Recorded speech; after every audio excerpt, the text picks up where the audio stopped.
नमस्कार प्यारे साथियों, स्वागत है आप सभी का एक बार फिर से सारथी नर्सिंग क्लासेस के ऑनलाइन यूट्यूब चैनल के ऊपर, जहां पर आज के लेक्चर में हम डिस्कस करने वाले हैं थर्ड स्टेज ऑफ लेबर के एक्टिव मैनेजमेंट के बारे में। जो थर्ड स्टेज ऑफ लेबर होती हैं यह बहुत इम्पोर्टेंट होती हैं और इसका मैनेजमेंट भी इम्पोर्टेंट देखने को मिलता है। तो चलिए दोस्तों, स्टार्ट करते हैं और देखते हैं थर्ड स्टेज ऑफ लेबर के दौरान क्या क्या इंटरवेंशंस किए जाते हैं। During the third stage of labour, expulsion of placenta and delivery occurred. जो थर्ड स्टेज ऑफ लेबर होता है, इसमें जो प्लेसेंटा होता है उसका एक्सपल्शन और उसकी डिलीवरी देखने को मिलती है। इट मीन्स थर्ड स्टेज में प्लेसेंटा की डिलीवरी होती है। The third stage of labour, also known as the placental stage, involve interventions and practices for the safe delivery of the placenta and reduce the risk of complications। जो third stage of labour होती हैं इसे placental stage के नाम से जाना जाता है और इसके अंदर इंटरवेंशंस और प्रैक्टिस की जाती हैं प्लेसेंटा की सेफ डिलीवरी करवाने के लिए। प्लेसेंटा की डिलीवरी के लिए मैनेजमेंट और इंटरवेंशंस किए जाते हैं जो कि रिड्यूस करते हैं रिस्क ऑफ कॉम्प्लिकेशंस की। जो कॉम्प्लिकेशंस होते हैं डिलीवरी होने के बाद में, उनको रिड्यूस करने के लिए भी इंटरवेंशंस और मैनेजमेंट किए जाते हैं मिडवाइफ के द्वारा। इसके बाद हैं the continuous assessment for haemorrhage. The continuous assessment for haemorrhage and monitoring mother's vital sign is most important role during third stage of labour. और इस स्टेज के दौरान जो मिडवाइफ होती हैं उसका काम होता है कंटिन्यूस असेसमेंट करना मदर को हेमरेज के लिए। हेमरेज मीन्स प्लेसेंटा की डिलीवरी होने के बाद एक्सेसिव अमाउंट में ब्लीडिंग होती है मदर को, जिसे हेमरेज कहा जाता है। इसके लिए मिडवाइफ रेगुलर मॉनिटर करती हैं मदर को and monitoring mother vital sign. Mother के जो वाइटल साइन होते हैं, टेम्परेचर, पल्स, बीपी, इन सब को मॉनिटर करती हैं। यह मोस्ट इम्पोर्टेंट रोल होता है मिडवाइफ का थर्ड स्टेज ऑफ लेबर के दौरान। इस तरह से मैनेजमेंट होता है। अब देखते हैं कि जो एक्टिव मैनेजमेंट होता है वह क्या किया जाता है थर्ड स्टेज के दौरान। Active management is a protective approach to the third stage of labour that aims to expedite placental delivery and reduce the risk of postpartum haemorrhage, excessive bleeding. जो एक्टिव मैनेजमेंट होता है वह एक protective approach के लिए perform किया जाता है, इंटरवेंशंस किए जाते हैं, जिसका एम होता है, उद्देश्य होता है एक्सपेडिट प्लेसेंटा डिलीवरी। जो प्लेसेंटा की डिलीवरी होती हैं उसे करवाने में एक्टिव मैनेजमेंट का रोल होता है and the reduce postpartum haemorrhage. और यह एक्टिव मैनेजमेंट पोस्टपार्टम हेमरेज की रिस्क को भी कम करता है, मिनिमाइज़ करता है। हेमरेज एक्सेसिव ब्लीडिंग होती है प्लेसेंटा डिलीवरी के बाद में। It involve a set of standardised interventions performed routinely and include। इसके अंदर set of standardised interventions perform किए जाते हैं। इसमें हैं एडमिनिस्ट्रेशन ऑफ यूटेरोटोनिक मेडिकेशंस। जो मिडवाइफ होती हैं उसके द्वारा यूटेरोटोनिक मेडिकेशंस का यूज किया जाता है। यूटेरोटोनिक्स मीन्स ऐसी मेडिकेशंस जो कि यूट्रस की टोन को, कॉन्ट्रैक्शंस को बढ़ाती हैं या कम करती हैं, यूट्रस की मस्कुलर मोटिलिटी को इफ़ेक्ट करती हैं। ऐसी मेडिकेशंस को यूटेरोटोनिक मेडिकेशंस कहा जाता है। इसके बाद हैं कंट्रोल्ड कोल्ड ट्रैक्शन। जो प्लेसेंटा होता है उसकी डिलीवरी करवाने के लिए, एक्सपल्शन करवाने के लिए कंट्रोल्ड कोल्ड ट्रैक्शन मेथड काम में लिया जाता है, जिसमें अम्बिलिकल कॉर्ड को बाहर की ओर खींचा जाता है कॉन्ट्रैक्शंस के साथ साथ, जिससे कि प्लेसेंटा सेपरेट हो सके। इसके बाद थर्ड मेथड होता है यूटेराइन मसाज। एक्टिव मैनेजमेंट के दौरान यूटेराइन मसाज भी की जाती हैं, जो कि यूट्रस के कॉन्ट्रैक्शंस को इंक्रीज़ करती हैं, बढ़ाती हैं। इस तरह से इन 3 मेथड के द्वारा एक्टिव मैनेजमेंट किया जाता है थर्ड स्टेज के दौरान। इसके बाद डायग्राम में कंट्रोल्ड कोल्ड ट्रैक्शन मेथड दिखाया गया है, जिसके अंदर मिडवाइफ जो अम्बिलिकल कॉर्ड होती हैं उसे होल्ड करती हैं, पकड़ती हैं और दूसरे हैंड से एब्डोमेन पर प्रेशर लगाती हैं और कॉन्ट्रैक्शंस के साथ साथ अम्बिलिकल कॉर्ड को खींचती हैं, उस पर ट्रैक्शन लगाती हैं, जिससे कि यूट्रस सेपरेट हो सके। और इस दौरान इस मेथड में सबसे इम्पोर्टेंट चीज़ यह होती है कि जो ट्रैक्शन लगाना होता है, जो फोर्सफुली खींचना होता है, वह अलोंग विद द कॉन्ट्रैक्शंस करना होता है। कॉन्ट्रैक्शंस के साथ साथ खींचना होता है, ट्रैक्शन लगाना होता है, जिससे कि प्लेसेंटा की डिलीवरी आसानी से हो जाए, इजीली देखने को मिले। इसके बाद हैं थर्ड मेथड यूटेराइन मसाज। इसके अंदर जो मिडवाइफ होती हैं वह यूट्रस को एक हैंड से सपोर्ट प्रोवाइड करती हैं और दूसरे हैंड से सर्कुलर मैनर में मसाज करती हैं, जिससे कि यूट्रस की जो कॉन्ट्रैक्शंस होते हैं उन्हें बढ़ा सके, जिससे कि जो पोस्टपार्टम ब्लीडिंग होती है, एक्सेसिव हेमरेज होता है, उससे रिड्यूस किया जा सके, कम किया जा सके। इसके बाद हम देखते हैं एक्टिव मैनेजमेंट के दौरान होने वाला पहला method uterotonic medications. Oxytocin is the most commonly used uterotonic medication. जो ऑक्सीटोसिन होता है यह मोस्ट कॉमन यूज किया जाने वाला यूटेरोटोनिक मेडिकेशन होता है, जो कि यूट्रस की टोन को बढ़ा देता है, कॉन्ट्रैक्शंस को बढ़ा देता है, जिससे कि प्लेसेंटा की डिलीवरी इजीली हो सके। It is administered through an intravenous IV infusion or an intramuscular IM injection immediately after the baby's birth or after the shoulder emerges।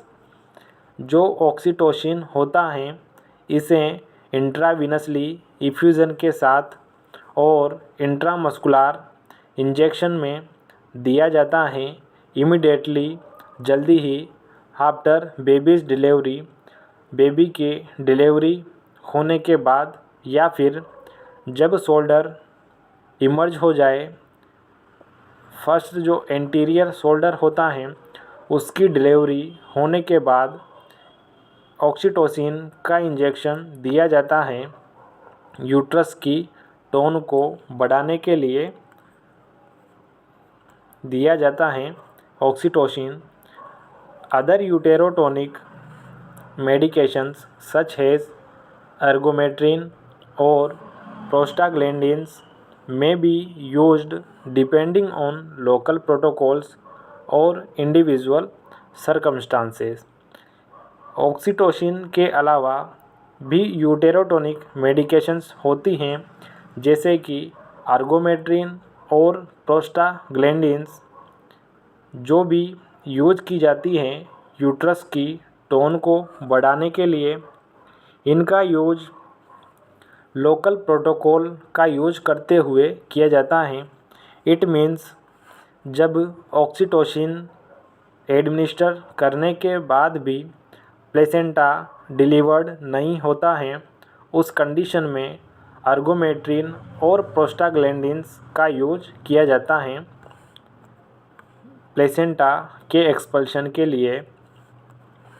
These medications stimulate uterine contractions, promoting placental separation and reduce the risk of postpartum bleeding।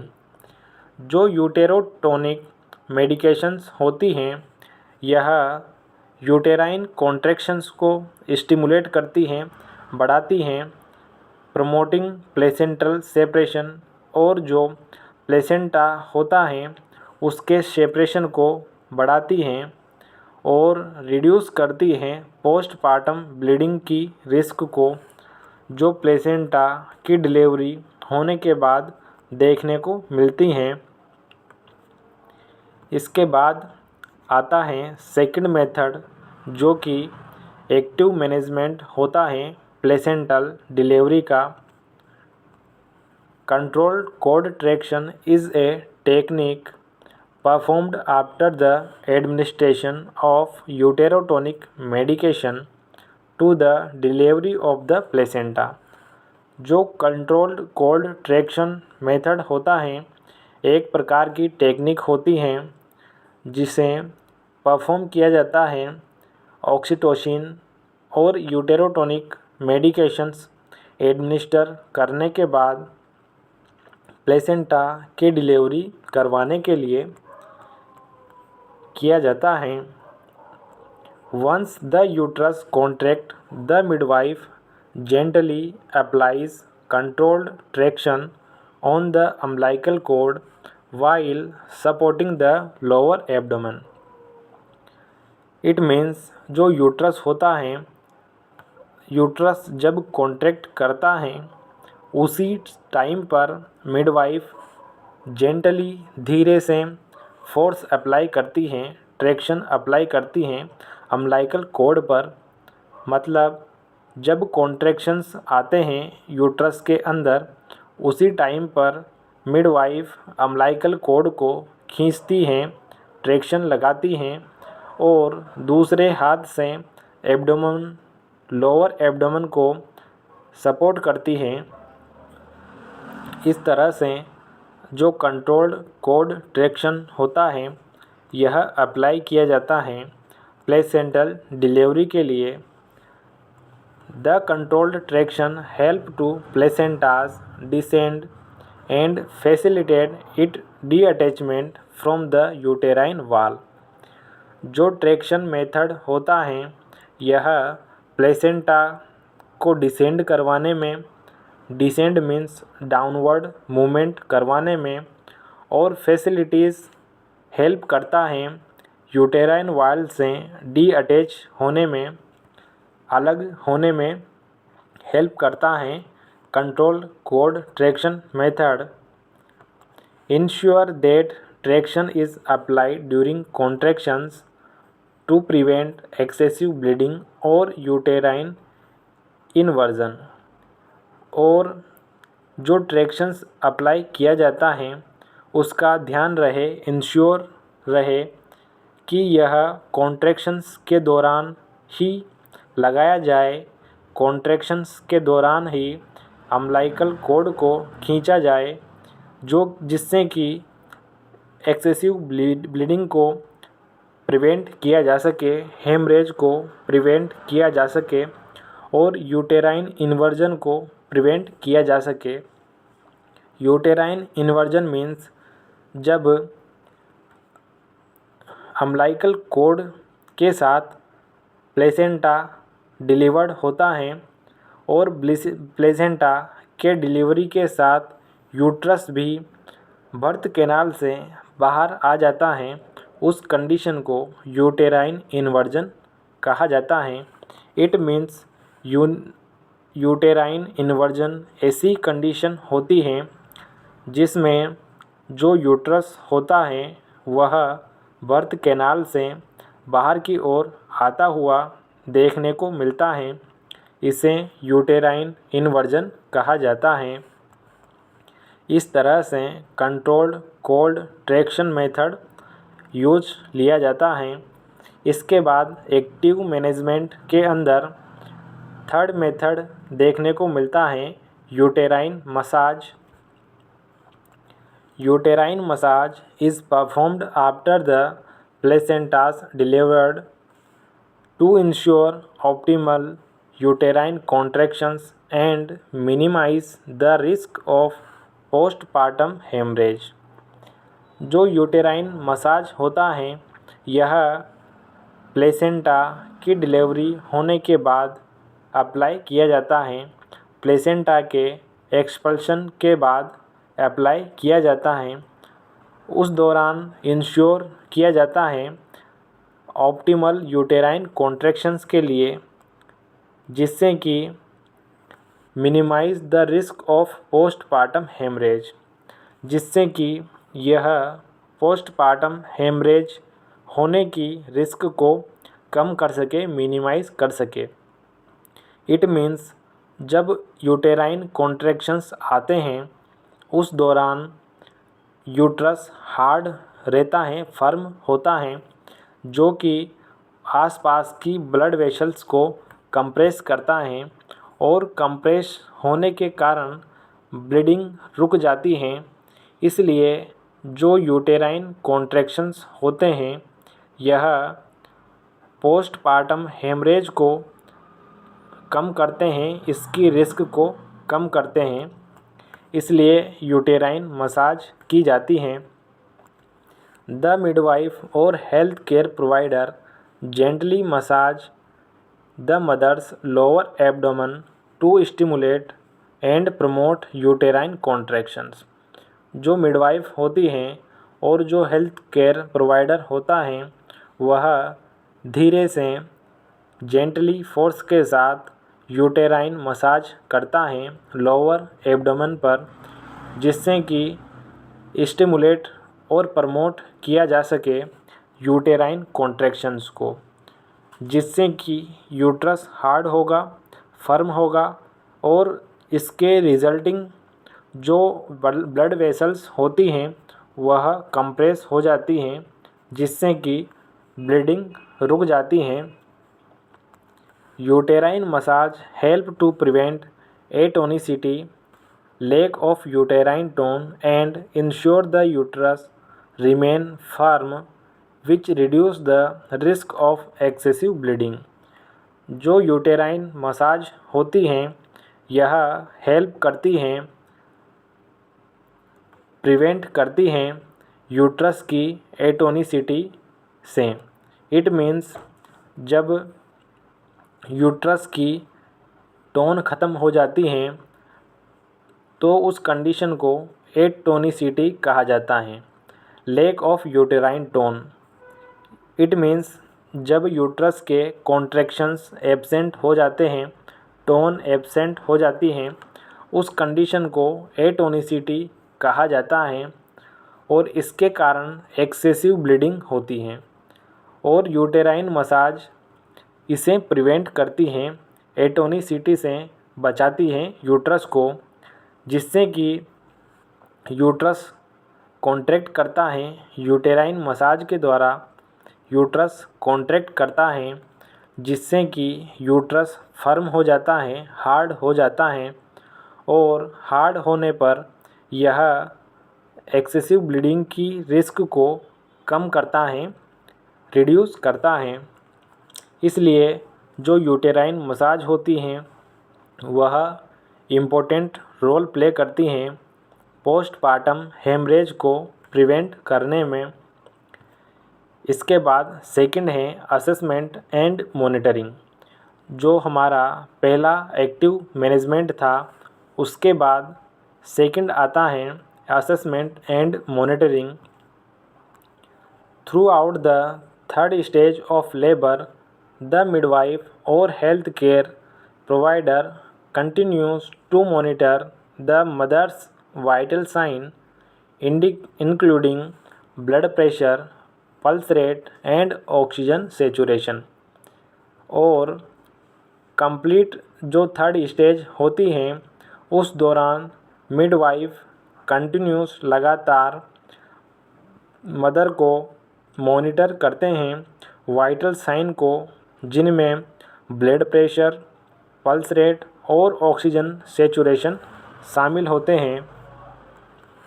They also assess the mother for any sign of excessive bleeding such as heavy vaginal bleeding और sign of shock। और लगातार monitor करते हैं, assess करते हैं mother के vital sign को, जैसे कि एक्सेसिव ब्लीडिंग और साइन ऑफ शॉक। जो शॉक होता है वह एक्सेसिव वेजाइनल ब्लीडिंग के कारण, हेमरेज के कारण देखने को मिलता है, जिसका अर्ली साइन होता है टेकीकार्डिया, यानी कि पल्स रेट इंक्रीज हो जाती है, पल्स रेट के अंदर फ्लक्चुएशन देखने को मिलता है। The health care provider evaluate the completeness of placental delivery by examining the placenta to ensure that it is intact, that no fragment remain। It means जो हेल्थ केयर प्रोवाइडर होता है वह इवेलुएट करता है और एग्ज़ामिन करता है placenta के कंप्लीटनेस को, कि प्लेसेंटा कंप्लीट डिलीवर्ड हुआ या नहीं, और इंश्योर करता है कि कंप्लीट प्लेसेंटा डिलीवर्ड हुआ है कि नहीं, या फिर इंटेक्ट मीन्स कुछ पार्ट या कुछ प्लेसेंटा इंटेक्ट यूट्रस के अंदर चिपका हुआ है, या फिर फ्रेगमेंट टुकड़ा रह गया है अंदर। इसके लिए जो हेल्थ केयर प्रोवाइडर होता है वह एग्ज़ामिन करता है प्लेसेंटा को। इसके बाद थर्ड इंटरवेंशन होता है डॉक्यूमेंटेशन एंड कम्युनिकेशन। इसमें जो डॉक्यूमेंटेशन होता है वह इम्पोर्टेंट इंटरवेंशन होता है। Proper documentation is essential during the management of third stage of labour. Proper documentation आवश्यक होता है, इसेंशियल होता है थर्ड स्टेज ऑफ लेबर के दौरान। इसमें मिडवाइफ रिकॉर्ड करती हैं कौन कौन सा मेथड यूज किया गया प्लेसेंटल डिलीवरी के लिए, और कौन कौन सी मेडिकेशंस यूज़ की गई इस दौरान, इन सब को डॉक्यूमेंट करती हैं। The time of placental delivery, the administration of uterotonic medications and any other interventions or observations are accurately recorded in the mother's medical record। जो मिडवाइफ होती हैं वह प्लेसेंटल डिलीवरी के दौरान जो भी इंटरवेंशंस लिए गए, जो भी मेडिकेशंस एडमिनिस्टर की गई, उन सब को एक्यूरेटली रिकॉर्ड करती हैं मेडिकल रिकॉर्ड के अंदर, और ऑब्जर्वेशन भी करती हैं मदर का effective communication with the mothers and other members of the healthcare team ensure a coordinated approach and provide an opportunity to address any concern or questions। जो मिडवाइफ होती हैं वह इफ़ेक्टिव कम्युनिकेशन टेक्निक्स का use करती हैं mother से और other family members से, हेल्थ केयर टीम मेंबर्स से, जिससे कि कोऑर्डिनेशन बना रहे और जो अपॉर्चुनिटी बनी रहे क्वेश्चंस करने की और मदर को एजुकेट करने के लिए। इस तरह से थर्ड स्टेज ऑफ लेबर का मैनेजमेंट किया जाता है, जो कि इम्पोर्टेंट स्टेज देखने को मिलती हैं लेबर के दौरान। ये था दोस्तों आज का हमारा एक इम्पोर्टेंट लेक्चर। आई होप आपको पसंद आया होगा और इम्पोर्टेंट लेक्चर्स के लिए बने रहिए हमारे साथ। Thank you so much.